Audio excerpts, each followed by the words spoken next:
Hi, my name's Mike Flanagan, and I just want to do this short video just to let everybody know about the problems that I've been having with my computer. I got a virus which was particularly nasty.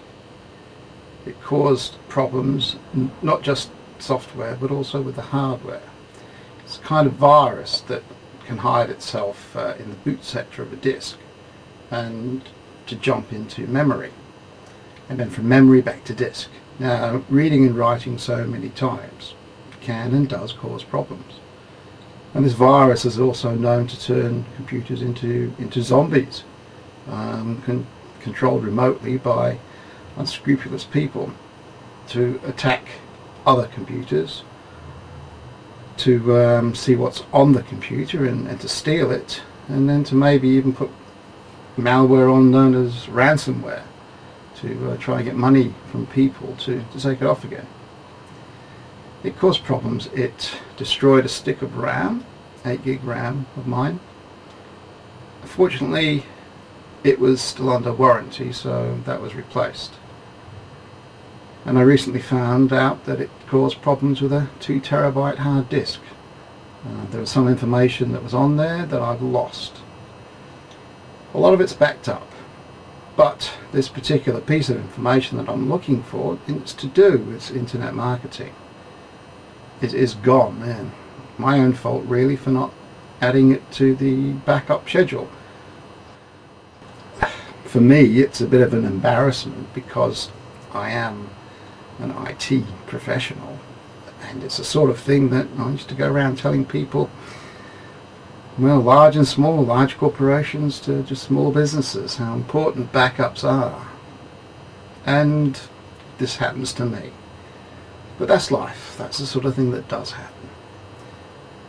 Anyway, the reason I am making this video, it's to do with internet marketing and people involved in the industry.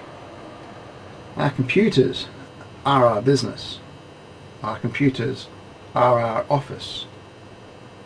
It's our front door, if you like. The computer is more than just a portal to the internet. It holds all of our information, personal information, as well as business information. I know you can access the internet using mobile phones and tablets and various other devices, but it doesn't replace having a computer that has information stored locally to enable you to work without having to connect to the internet.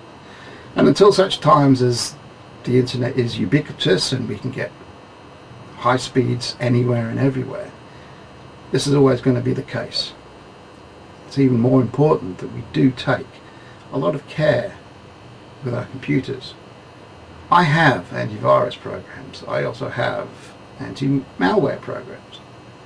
But none of those help me. This particular virus got through those, it hit itself, and it caused physical problems.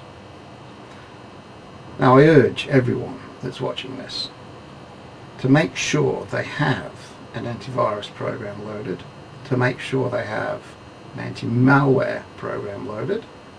Some suites contain both. Always a good idea though to have different programs for different functions that avoids any issues to do with problems found in a particular manufacturer's product that can open up both its antivirus and anti-malware systems to attack. I also urge you to have backups, both types of backups, cloud backups as well as local backups. Please forgive the change of format. I had some problems when I was rendering the video, so I thought I'd carry on like this. I was talking about backups. Now I use 3 different types of backups.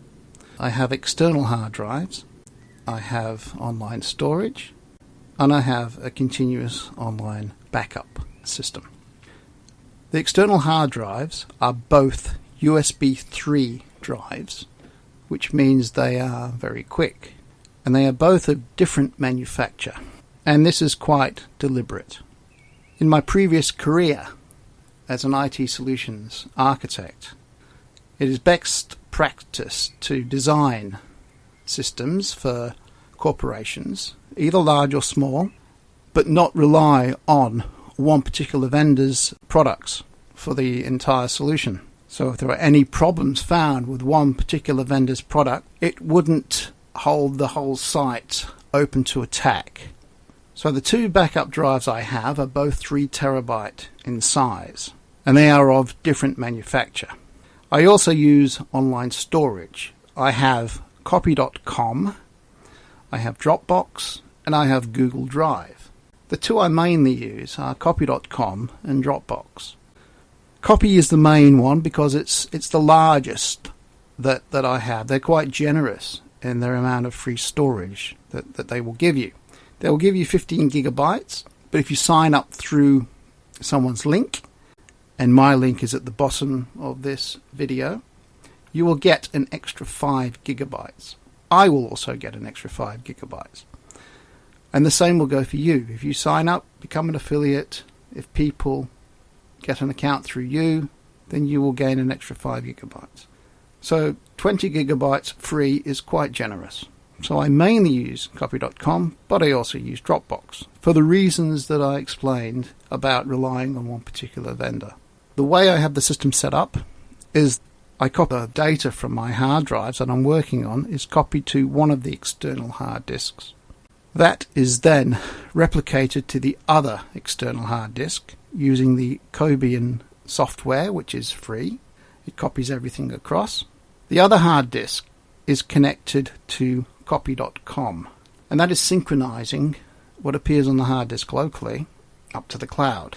There are also particular programs and data which at the same time is synchronized with my Dropbox account. Because Dropbox isn't as big as the copy.com account, I focus it on those pieces of information which are particularly important. As well, in the background, I have an account with Backblaze, which is an online backup system. And that is continuously backing everything up, not just from what's on the external hard drives, but also on my internal system hard drives. So I think I've got all the bases covered. Well, at least I thought I had all the bases covered until I was hit with this virus attack. Now, the problems I had would have been far worse if I had no form of backup at all. I lost a 2 terabyte hard disk, and there was a lot of information on that. Most of it was backed up, so I managed to get a lot of it back. But there's some that I didn't. But at least the problems that I have had weren't as bad as they could have been. I mitigated those risks. It meant a little bit of work for me to recreate some of the stuff, but not as bad as it could have been, and I'm quite happy with that. In future blog posts, I will go into more depth in the way that I've configured my backup systems on my own computer. And I plan that as a number of articles with some drawings so that you'll see exactly what I've done and how I've done it. Now that's really all I wanted to say on this video, but it's important to remember that the computer and the other devices that we use to access the internet are very important to us, and it really is our duty to look after them. Without them, we don't have a business, and that's a good thing to remember.